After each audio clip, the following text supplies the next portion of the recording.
Good morning, boys and girls. I'm really glad to see you again this week. Tell me something. This weekend, it was Mother's Day. Did you do something nice for your mom? Did you give her a card maybe that you made? Or did you give her a special breakfast in bed? I hope that you made your mom feel really, really special.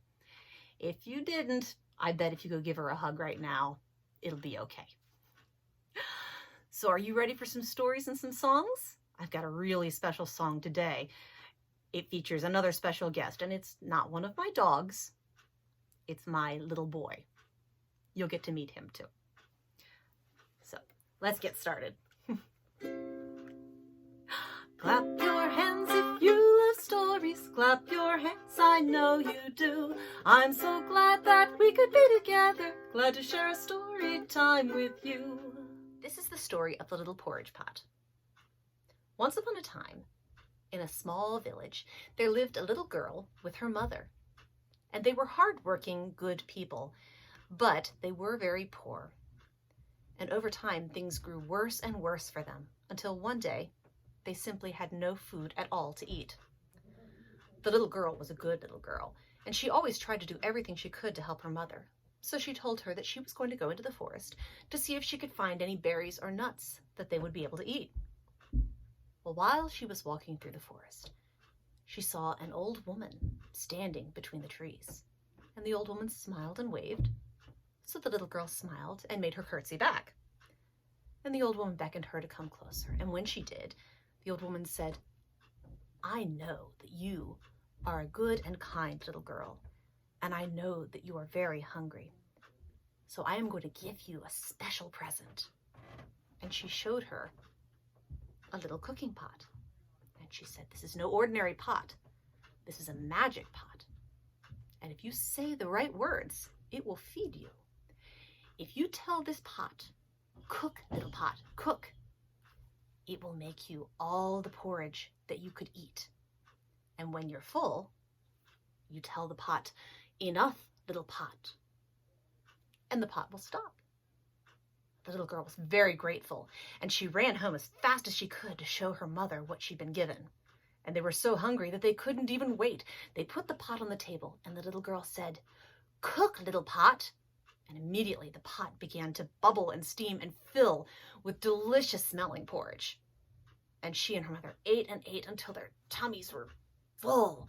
And then the little girl said, "Enough, little pot." And just like that, it was empty and clean and ready to be used again. And every day they had enough to eat, and they had no more worries on that front. Until one day the little girl was out in the village somewhere, and the mother grew hungry, and she didn't want to wait for her daughter to come home. She decided that she could use the pot by herself. So she put the pot on the table, and leaning over it, she said, "Cook, little pot." And of course, the pot began to bubble and fill with all sorts of delicious porridge, and she started to eat and eat. And then she was full, and she looked at the pot, and she tried to remember the words. She couldn't quite get them, so she said, "Stop, pot." Those weren't the magic words, were they? And so the pot kept cooking. And the mother began to get nervous, and she said, "Pot, I told you to stop." That didn't work either. And then the porridge was filling up the whole pot and rolling out over the edge onto the table. And the mother started to scream, "Knock it off, pot! Stop it! I told you to stop!" But the pot just kept cooking and cooking, and the porridge spilled onto the floor. And it went out the door. It was covering everything. It rolled into the garden and filled up the yard. And then it started to fill up the street. It went under the neighbors' doors and started to fill up their houses one by one down the street. And the men and women who lived there ran out of their homes yelling, "What is going on?" But they couldn't stop the pot from cooking. Everyone yelled for the pot to stop, but it just kept making more and more and more porridge. And by the time the little girl came back home, the porridge had filled up her entire neighborhood. And everyone was at the end of the road yelling and upset. And the little girl quickly made her way through the porridge back to her house and called, "Enough, little pot!" And it stopped. and it was empty. But unfortunately, the porridge that had rolled out of it was still there. And everyone had to eat their way back to their own houses before they could go home. Do you guys know the Itsy Bitsy Spider? Can you show me your spiders? Remember, I always tell people, if you can't quite do the Itsy Bitsy Spider part, you can always make your little spider climb up the tree like that. See, you make a little spider. So here we go. The Itsy Bitsy Spider went up the water spout. Down came the rain and washed the spider out. Out came the sun and dried up all the rain. And the Itsy Bitsy Spider went up the spout again. Okay, you guys know that one. But do you know about the teeny weeny monkey? We're going to be the monkey and we're going to climb up a tree, okay? The teeny weeny monkey climbed up the coconut tree. Down came the rain and knocked him to his knees. Can you make him stand on his knees? Out came the sun and dried up all the rain. And the teeny weeny monkey climbed up the tree again. Good job. Okay, so our song today is called Pots and Pans, and it's by Sandra Boynton, and it's in this book, Dog Train. And for this song, I've got my special friend here, my son. This is Gabe. And with this song, I want you to go get anything you want out of your kitchen. Pots and pans, a barrel, a coffee pot, a coffee container, anything you can bang on that'll make some noise. And then you can play along with us. So go get that. You can pause the video and then come back and we'll start playing.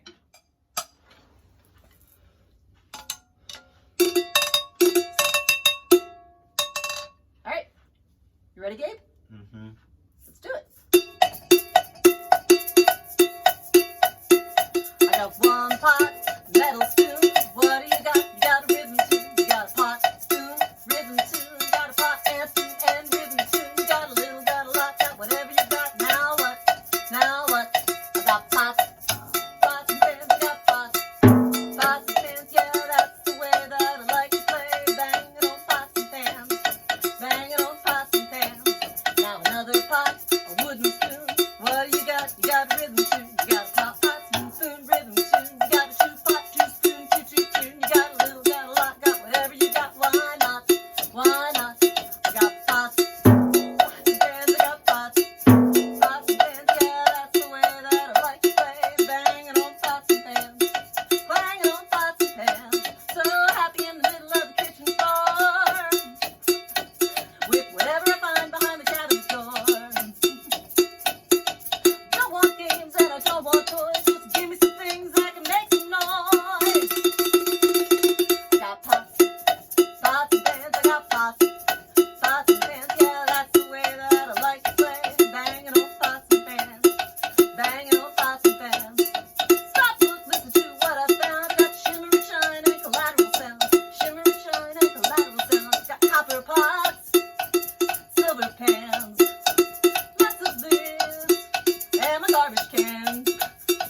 Lids, cans, pots, pans, playing it all with my own two hands. I got pots, pots and pans. I got pots, pots and pans. Yeah, that's the way that I like to play. Playing on pots and pans, banging on pots and pans.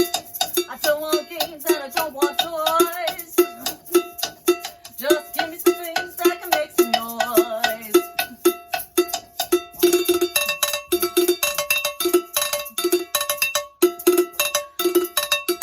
I got pots, pots and pans. I got pots, pots and pans. Yeah, that's the way that I like to play. Banging on pots and pans, banging on pots and pans. We're banging on pots and pans.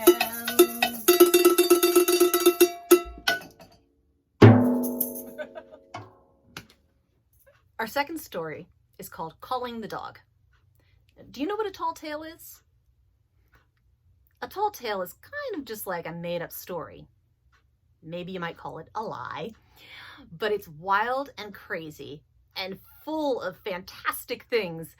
And people don't really believe you when you tell it to them, but sometimes if you can make it as crazy as you can, maybe they'll believe you.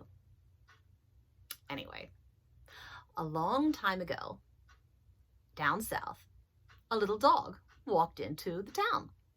And he didn't seem to be wearing a collar, and no one knew where he'd come from.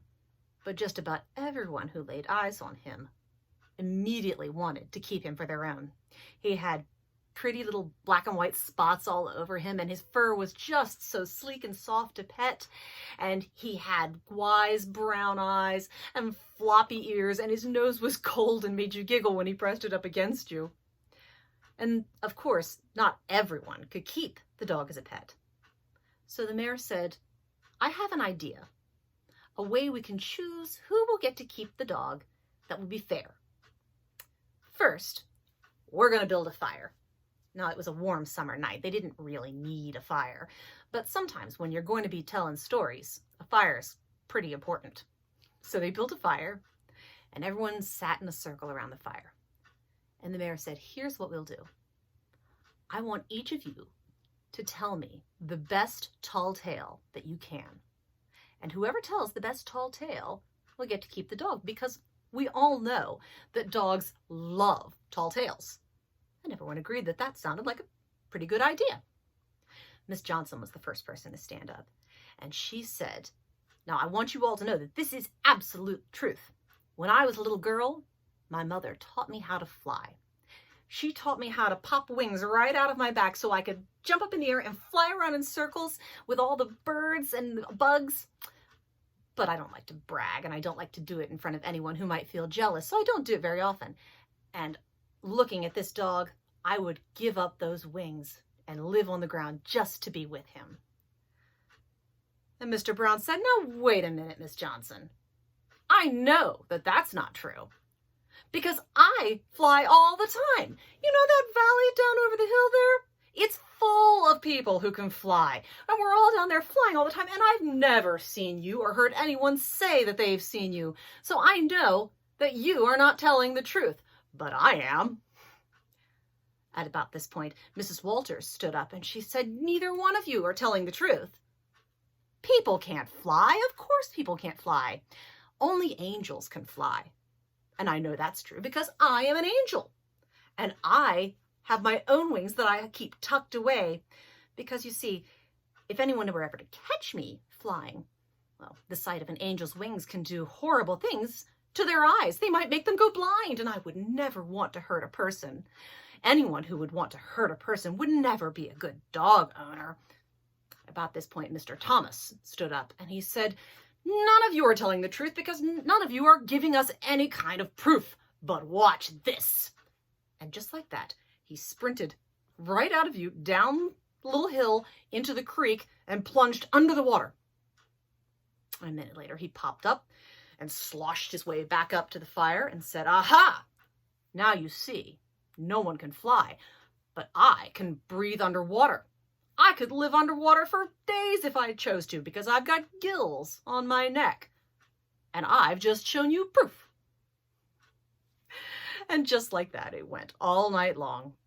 One person said that they had little elves living in their attic. Another person said that they could travel through time back and forth.